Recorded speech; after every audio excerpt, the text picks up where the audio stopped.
Greetings, dear viewers.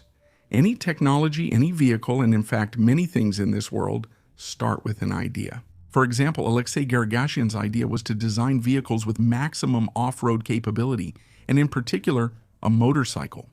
When creating the Suzuki Hayabusa, the company's engineers brought to life the management's idea of the fastest production motorcycle. But the New Zealander Alan Gibbs had the idea to design and build amphibious vehicles, including the floating motorcycle Gibbs Biski, which will be discussed in this video. Welcome to the CrossMoto channel. Enjoy the video.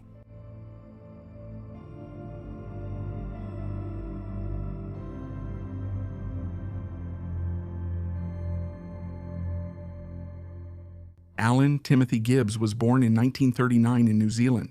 His father was a businessman and an active member of the National Party. Alan followed in his father's footsteps. He was involved in business and for a certain period was a civil servant. From 1966 to 1970, Gibbs, together with his brother Ian, sought to create the first domestically produced car in New Zealand, the Anzil Nova. The first prototype had fiberglass bodies and was based on Ford cargo components. The car was presented in 1967. However, financial disputes over the project's cost and arguments with the government led to the demise of the people's car idea. After that, Alan worked in many different fields: management, finance, business. However, he still kept his interest in engineering. And by the early 90s, he came to the idea that amphibious vehicles were greatly underestimated by the general public. Gibbs entered this niche by offering solutions to several problems with this technology. These included rapid transformation when moving from one environment to another, and high speed both on land and on water.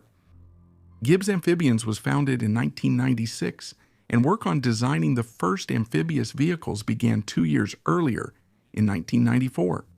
Gibbs Amphibians became the first company in history to successfully design fully road-legal vehicles capable of reaching speeds over 40 kilometers per hour on water and reaching typical speeds for their class on land. Initially, production was based in Britain, but by the 2010s it had moved to the United States. Originally, Gibbs wanted to create real amphibious vehicles in the style of James Bond's gadgets. In 2003, Gibbs Amphibians introduced the amphibious car Aquada. Equipped with a 2.5-liter V6 engine from a rover car, the Aquada was capable of reaching speeds up to 160 kilometers per hour on the highway and up to 50 kilometers per hour on the water. In 2004, Richard Branson, the owner of Virgin Group, used the Gibbs Aquada to set a new record for crossing the English Channel in an amphibious vehicle. Branson broke the previous record, which was 6 hours, and set in the late 90s by 4 hours and 20 minutes. The officially recorded time was 1 hour, 40 minutes, and 6 seconds. The Aquada was developed primarily for technology testing and its public debut. The car never went into mass production. Alan discovered that complying with safety standards for a passenger car involved a huge number of regulatory nuances and problems. Naturally, the bureaucratic red tape was unavoidable. But recreational vehicles like ATVs, for example, are subject to less rigorous oversight. That was an easier way to enter the market.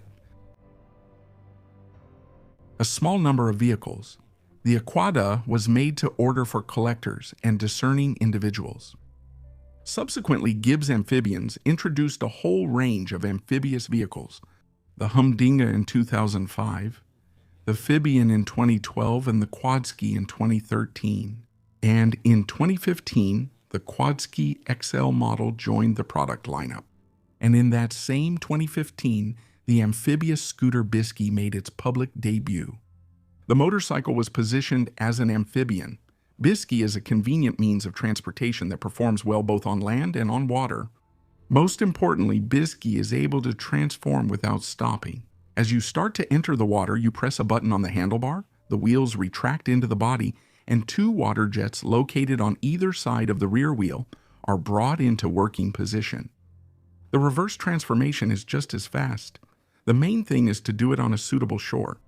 With a length of 235 centimeters, a width of 93 centimeters, and a curb weight of 225 0.28 kilograms.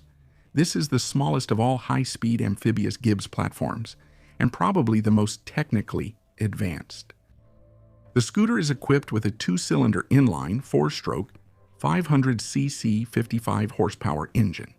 It transmits torque to the rear wheel through a variator. On land, the scooter accelerates up to a maximum speed of 130 km per hour. On water, the amphibious vehicle is propelled by two water jets. They are located on the sides of the rear, and this is an in-house development by the Gibbs company called Dual Jet. On water, the Biski is capable of reaching up to 60 km per hour. The amphibious motorcycle's fuel tank holds 20 liters, but fuel consumption isn't specified. The vehicle is a single-seater, however, press releases have mentioned that the motorcycle can optionally be equipped with a two-seater seat. I want to note that at the time of its public debut in 2015, only the main specifications of the Biski were announced. The manufacturer did not disclose the design and technological details, which is basically their right. By 2026, the Biski still had not become a mass-produced amphibious motorcycle, and the exact reason is unknown. Perhaps it was a matter of finances, or maybe it was about vehicle certification. The Biski made a splash at the motor show in Florida and in numerous articles on the internet at the time of its debut, but then everything went quiet, and there were no new details about the specific design of the amphibious scooter or its future. Also in 2015, the amphibious tricycle Gibbs Triski was presented to the public at the same time. Externally, it looks somewhat similar to the BRP Spider. The tricycle was equipped with a two-cylinder turbocharged engine producing 135 horsepower. The Quadski was the most successful in production numbers. Between 2013 and 2016, about 1,000 amphibious ATVs rolled off the assembly line, each with a price tag of $42,000. With only limited information available about Gibbs Triski, I would still like to reflect on the advantages and disadvantages of the amphibious motorcycle. Definitely, its main advantage is the combination of both a motorcycle and a jet ski in a single vehicle. Of course, there will be people who will be incredibly excited about such a combination. Now let's discuss the disadvantages. The main disadvantage of the Biski is the combination of functions. There's a metaphor: a duck walks, flies, and swims, but does all three things poorly. The attempt to combine a motorcycle and a jet ski had a number of side effects. The appearance of the Biski is controversial. Some may find it amusing, others may find it ugly. It's a matter of taste. The shape is dictated by a single goal: to provide buoyancy and stability on the water. As seen in the demonstration video, the vehicle is stable enough for an adult man to climb out of the water onto the amphibious motorcycle. But on land, you'll have to carry these floats around for no reason, and the bikes look even bulkier than any touring bike with all its luggage. Someone might definitely doubt the scooter's handling on land because of its width, but let me add my 2 cents. The scooter's body is designed quite well, and leaning into turns is just a matter of experience. You just need to get used to the size of the amphibian. Regarding handling, I noticed something else. The wheelbase of the Biski is 1,790 millimeters. That's quite a lot, and it's probably so long because it also needs to move on water. A few words about the wheelbase. A long wheelbase means good straight line stability but poor maneuverability. It's good for cruisers and tourers. A short wheelbase is the opposite: sport bikes, street bikes, motoreds, and so on.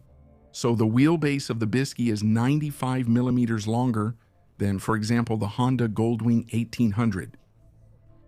Because of this parameter, the Biski is well suited for straight roads and wide, gentle turns, but not for weaving through traffic jams. There is also an open question about how the amphibious vehicle will behave if it catches a wave with its nose, how the presence of the wheel and its compartment will affect handling and safety. I understand that there are specialists working at Gibbs and that they have probably done calculations and tests, but there are still doubts. By the way, despite its apparent bulkiness, the Biski is only 9 kilograms heavier than the Yamaha T-Max Maxi scooter. However, the same T-Max, like other Maxi scooters, comes stock as a two-seater and is much more maneuverable. Overall, I didn't find any major drawbacks with the Biski, and the ones that do exist are unavoidable. That's the price you pay for versatility. That's what the Gibbs Biski amphibious motorcycle is like, as well as other high-speed amphibians by Alan Gibbs.